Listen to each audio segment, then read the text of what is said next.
હર હર મહાદેવ। આપ સૌમાં રહેલા શિવ તત્વને મારા વંદન। મિત્રો, હું છું આચાર્ય સંજય શુક્લ અને આજના વિડીયોમાં આપણે ચર્ચા કરશું કે મિથુન રાશિના તમામ જાતકો માટે વર્ષ 2025નો અંતિમ મહિનો ડિસેમ્બર મહિનો શું લઈને આવ્યો છે તેના વિશે ડિટેલમાં ચર્ચા કરશું। તો મિથુન રાશિ એટલે કે જે કોઈ પણ જાતકોનું નામ ક, છ, ઘ આ ત્રણ મૂળાક્ષર પરથી થાય છે ને તેની થાય છે મિથુન રાશિ। તો આ રાશિના તમામ જાતકો કંઈક આ પ્રમાણે ગ્રહોની સંરચના પૂરા મહિના દરમિયાન તમારા માટે રહી શકે છે। એટલે કે સૌ પ્રથમ તો તમારી રાશિના સ્વામી બુધ દેવતા પંચમ સ્થાનમાં વિરાજમાન છે। સેકન્ડ હાઉસમાં ગુરુ દેવતા વક્રી અવસ્થામાં, ત્યારબાદ થર્ડ હાઉસમાં કેતુ દેવતા, સૂર્ય શુક્ર અને મંગળની યુતિ તમારી જન્મપત્રિકાના છઠ્ઠા સ્થાનમાં, રાહુ દેવતા નવમા સ્થાનમાં અને શનિ મહારાજ 10મા સ્થાનમાં ગોચર કરવા જઈ રહ્યા છે। વળી જો આ મહિનાના સૌથી વધારે મહત્વપૂર્ણ રાશિ પરિવર્તન વિશે ચર્ચા કરીએ તો સૌ પ્રથમ 6 ડિસેમ્બરના રોજ બુધ દેવતા તમારી રાશિના સ્વામી આવી રહ્યા છે છઠ્ઠા સ્થાનમાં। ત્યારબાદ બીજા જ દિવસે 7 ડિસેમ્બરના રોજ મંગળ દેવતા રાશિ પરિવર્તન કરીને આવી રહ્યા છે તમારી જન્મપત્રિકાના સપ્તમ સ્થાનમાં। ત્યારબાદ 16 ડિસેમ્બરના રોજ આરોગ્યના દેવતા સૂર્ય દેવતા પણ આવી રહ્યા છે સપ્તમ સ્થાનમાં અને ત્યારબાદ 20 ડિસેમ્બરના રોજ શુક્ર દેવતા પણ રાશિ પરિવર્તન કરીને આવી રહ્યા છે તમારી જન્મપત્રિકાના સપ્તમ સ્થાનમાં।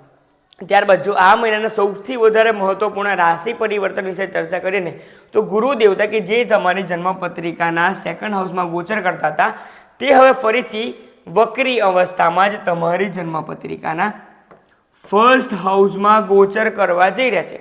હવે ગુરુદેવનું ફર્સ્ટ હાઉસમાં આવવું તે તમારા માટે કેટલું સારું રહેશે કેટલું ખરાબ તેના વિશે ચર્ચા કરશું। વિડીયોના અંત સુધી જરૂરથી બને રહેજો, કારણ કે વિડીયોના અંતે હું તમને કંઈક ફાયદાકારક અને જીવનમાં ચેન્જીસ લાવે તેવી રેમેડી પણ આપવા જઈ રહ્યો છું। તો આપણે શરૂઆત કરીએ કે કયા પ્રમાણે તમારા માટે આ મહિનો રહી શકે છે તે।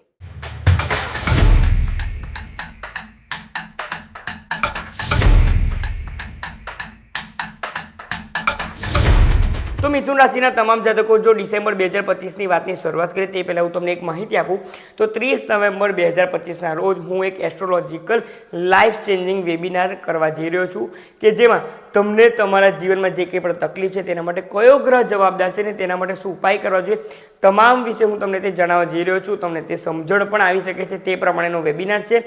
તો તે વેબિનાર તમારે ચૂકવું ન જોઈએ। તે વેબિનારની રજિસ્ટ્રેશનની લિંક બાયોમાં અને ડિસ્ક્રિપ્શનમાં આપવામાં આવેલી છે, તે તમારે જરૂરથી ચેક કરી લેવી જોઈએ। તો વાત કરીએ તો મિથુન રાશિના તમામ જાતકો જે પ્રમાણે ગ્રહોની સંરચના થઈ રહી છે તે પ્રમાણે જો તમારા સ્વાસ્થ્ય બાબતે વાત કરીએ તો તમારા રાશિના સ્વામી બુધ દેવતા 6 ડિસેમ્બર બાદ જ છઠ્ઠા સ્થાનમાં ગોચર કરવા જઈ રહ્યા છે, જેથી 6 ડિસેમ્બર સુધી તમારા સ્વાસ્થ્ય બાબતે કોઈ મેજર તકલીફ આવવાના સંજોગો નથી બની રહ્યા, પરંતુ 6 ડિસેમ્બરથી 22 ડિસેમ્બર સુધી તમારી રાશિના સ્વામી છઠ્ઠા સ્થાનમાં ગોચર કરવા જઈ રહ્યા છે, જેના કારણે આ સમય દરમિયાન લગભગ 15 થી 16 દિવસનો જે સમય છે તે દરમિયાન તમારે તમારા ખાસ ગળા બાબતે એટલે કે ટોન્સિલ ના થઈ જાય, સાથે સાથે ગળાને લગતી તકલીફ ન થઈ જાય, તમારા ઇન્ટેન્સ્ટાઇનમાં કંઈ વધારે તકલીફ ન થઈ જાય તે વાતની કાળજી રાખવાની છે।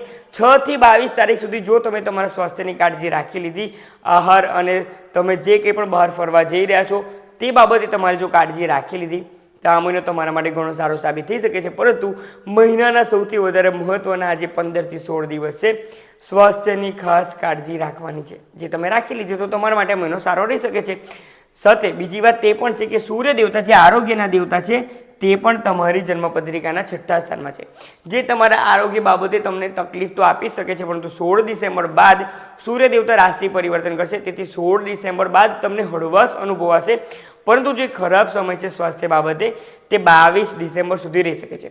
બીજી વાત એ પણ છે કે જે છઠ્ઠું સ્થાન જે છે તે રોગ, ઋણ અને શત્રુનું સ્થાન છે, એટલે કે સૂર્ય દેવતાને છઠ્ઠા સ્થાનમાં શત્રુહંતા કહેવામાં આવે છે। એટલે કે તમારા જે કંઈ પણ કોમ્પિટિટર છે, તમારા શત્રુઓ છે, તેના પર તમે વિજય આ મહિનામાં તો તમે પ્રાપ્ત કરવાનો છે તેવું તો હું તમને કહી જ શકું છું। આગળ આપણે વાત કરીએ તો જે કોઈ પણ સ્ટુડન્ટ્સ છે અને મિથુન રાશિના છે કે પછી મિથુન રાશિના તમામ જાતકો તમારા સંતાન વિશે પણ જો ચર્ચા કરીએ, સંતાનોને લગતી તકલીફ વિશે ચર્ચા કરીએ તો તમે જોશો તો શુક્ર દેવતા કે જે તમારા પંચમ સ્થાનના માલિક છે તે પણ 20 ડિસેમ્બર સુધી છઠ્ઠા સ્થાનમાં વિરાજમાન છે, કે જે તેમની અનફેવરેબલ સિચ્યુએશન, અનફેવરેબલ કન્ડિશનમાં વિરાજમાન છે, આપણે તેવું ગણી શકીએ। પરંતુ તમારા પંચમ સ્થાન પર જે ગુરુદેવની પંચમ દ્રષ્ટિ થઈ રહી છે તેના કારણે તમારા સંતાનનું કે તમે જાતે પણ જો સ્ટડી કરી રહ્યા છો તમારું માઇન્ડ ડિસ્ટ્રેક્ટ થવાના સંજોગો બની રહ્યા છે।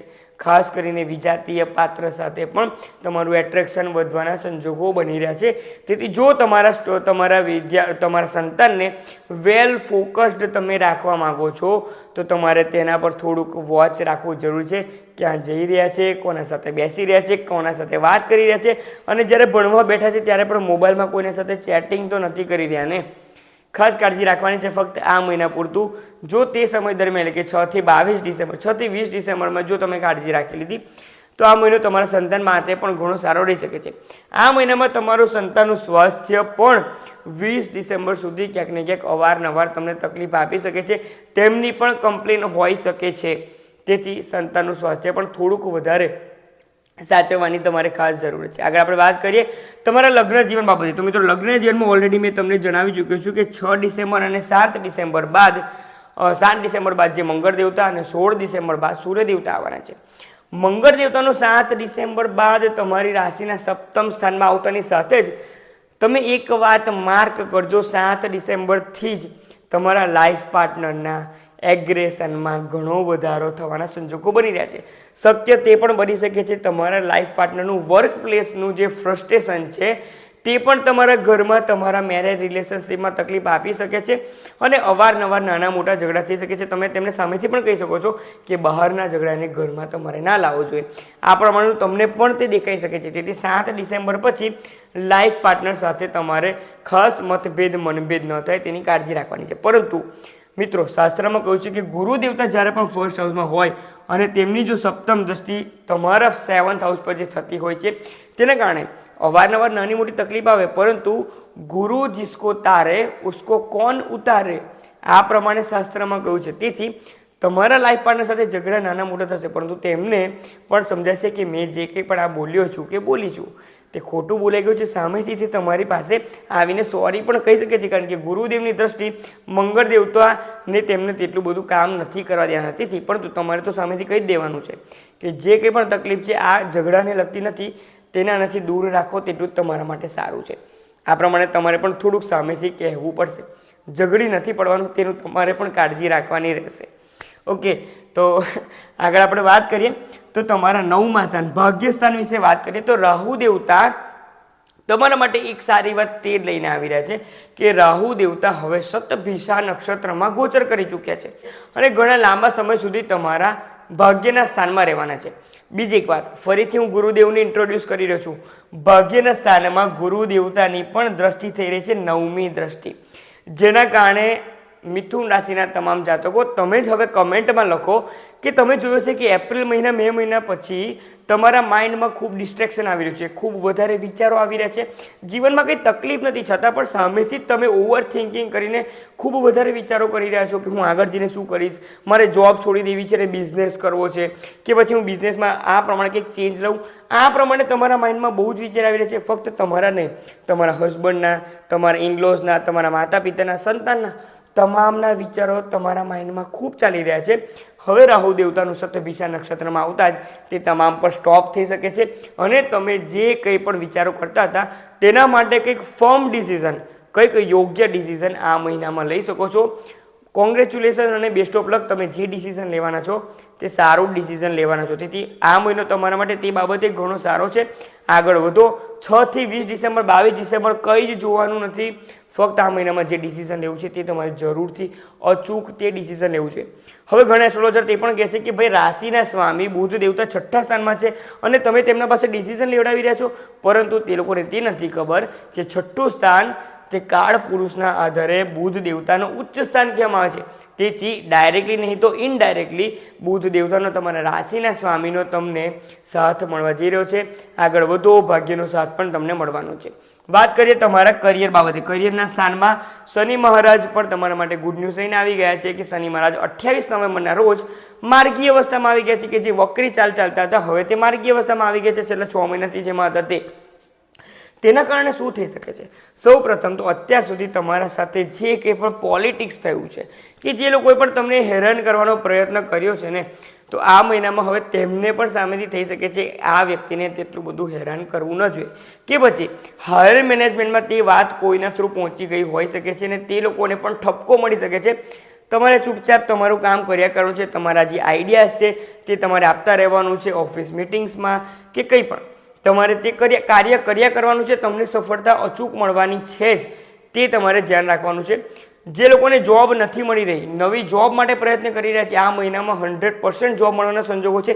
જો તમે પાસ્ટમાં સારું એવું ઇન્ટરવ્યૂ આપ્યું છે કે તમારું ફાઇનલ HR રાઉન્ડ સુધી આવીને અટકી ગયું છે, તો મિથુન રાશિના જાતકો આ મહિનામાં તમને જોબ મળવાના સંજોગો બની રહ્યા છે. કારણ કે ડિગ્રીકલી જે પ્રમાણે શનિ મહારાજ હવે આગળ વધશે તે ક્યાંક ને ક્યાંક કરિયરને રિલેટેડ તમારા તમામ પ્રશ્નોનો અંત લાવી શકે છે. બીજી વાત તે પણ કહીશ કે જે કોઈ પણ સ્ટુડન્ટ્સ છે, તમે કોઈ કોમ્પિટિટિવ એક્ઝામની તૈયાર કરી રહ્યા હતા કે પછી આ મહિનામાં તમારે કોઈક એક્ઝામ આપવાની થઈ શકે છે, તો શક્ય તો પ્રયત્ન કરો કે 6 ડિસેમ્બર પહેલાં અને 22 ડિસેમ્બર પછી તે એક્ઝામનો પ્લાન કરો તો તમારા માટે ઘણું સારું રહેશે. પછી ત્યાં IELTSની એક્ઝામ પણ હોઈ શકે છે કે કોઈ પણ બીજી નાની મોટી એક્ઝામ હોઈ શકે છે. તમારે કોઈક મોક ટેસ્ટ આપવો હોય કે જેના કારણે આગળનું તમારું રિઝલ્ટ તેના આધારે હોય તો તે પણ 6 ડિસેમ્બરથી પહેલાં 22 ડિસેમ્બર પછી તમારે પ્રયત્ન કરવા જોઈએ. 6 થી 22ના વચ્ચે જો કોઈ એક્ઝામ આવશે તો તમને થોડીક વધારે તકલીફ આપી શકે છે. જે કોઈ પણ સ્ટુડન્ટ્સને એક્ઝામની પ્રિપેરેશન પૂરી થઈ હોય, એક્ઝામમાં બેસતા 6 થી 22માં ટોટલી તમે બ્લેન્ક થઈ રહ્યા છો તેવા પણ સંજોગો બની શકે છે. પરંતુ તે થશે ફક્ત ને ફક્ત મિથુન રાશિના સ્ટુડન્ટ માટે. તેમ નથી કે આ વસ્તુ તમારા સંતાન પર એપ્લિકેબલ થવાનું છે, તેમ નથી. જે કોઈ પણ મિથુન રાશિના સ્ટુડન્ટ છે તેના માટે જ આ વસ્તુ થવાનું છે કે એક્ઝામમાં બેસતા જ 6 થી 22 ડિસેમ્બરમાં તમે ટોટલી બ્લેન્ક થઈ ગયા છો. આ પ્રમાણેના સંજોગો બની રહ્યા છે. હવે આપણે વાત કરીએ તો તમારા લાભ બાબતે. બિઝનેસમાં તો તમને આ મહિનો સફળતા આપવા જઈ રહ્યો છે. કયા પ્રમાણે? તો તમારા લાભ સ્થાનના માલિક છે મંગળ દેવતા 7 ડિસેમ્બર બાદથી આવી રહ્યા છે 7th હાઉસમાં, જેના કારણે તમને તમારા ધંધામાં જે કંઈ પણ ઇન્વેસ્ટમેન્ટ કર્યું છે કે આગળ વધ્યા છો, ડિસિઝન લીધું છે, તેનું આ મહિનામાં 7 ડિસેમ્બર પછી વર્ષના અંતે કંઈક સારું એવું તમને રિઝલ્ટ મળવા જઈ રહ્યું છે ને જે તમને ઘણી સારી સફળતાઓ મિત્રો આપી શકે છે. તેથી આ મહિનો તમારા માટે જો જોઈએ તો 80-20 રિઝલ્ટ લઈને આવી રહ્યો છે. 80% જેટલી સફળતા, પરંતુ 20% તમારા ડિસિઝન મેકિંગ અને તમારા ખાસ કરીને સ્વાસ્થ્ય બાબતે તમને તકલીફ અપાઈ શકે છે. કારણ કે 16 દિવસનો સમયગાળો તમારે સાચવવાનો છે ને, 31માંથી 16 દિવસ એટલે 50% દિવસ તો તમારે સાચવવાના છે. તેથી આ મહિનો 80-20 તમારા માટે રહી શકે છે. ઉપાય કયા કરો છો? ઉપાય તરીકે તમામ મિથુન રાશિના જાતકો દરરોજ સવારે અડધો કપ દૂધમાં 2 ચમચી કે 2 ટીપા જેટલું ફક્ત ગંગા જળ ભેગું કરો, થોડું મધ ભેગું કરો અને તેનામાં લીલા મગ ભેગા કરો. આટલી વસ્તુ ભેગા કરીને તમારે મહાદેવ પર અભિષેક કરવાનો છે. વિદેશમાં છો તો વિદેશમાં પણ ઘરમાં જ શિવલિંગમાં અભિષેક કરવાનો છે. અને ત્યારબાદ જુઓ કે આ મહિનામાં જે કંઈ પણ તકલીફ મેં તમને કહી છે ને, તે સૂડીનો ઘા કયા પ્રમાણે તમારા માટે સોયથી જઈ શકે છે તે. તો જો આ માહિતી તમને પસંદ આવી હોય તો ચેનલને સબસ્ક્રાઈબ કરવાનું ન ભૂલશો અને વધારે તમારા ફ્રેન્ડ્સ અને ફેમિલી ગ્રુપના મિથુન રાશિના જાતકોને આ માહિતી શેર કરવાનું ન ભૂલશો. આપ સૌમાં રહેલા શિવ તત્વને મારા વંદન. ઓમ નમઃ શિવાય.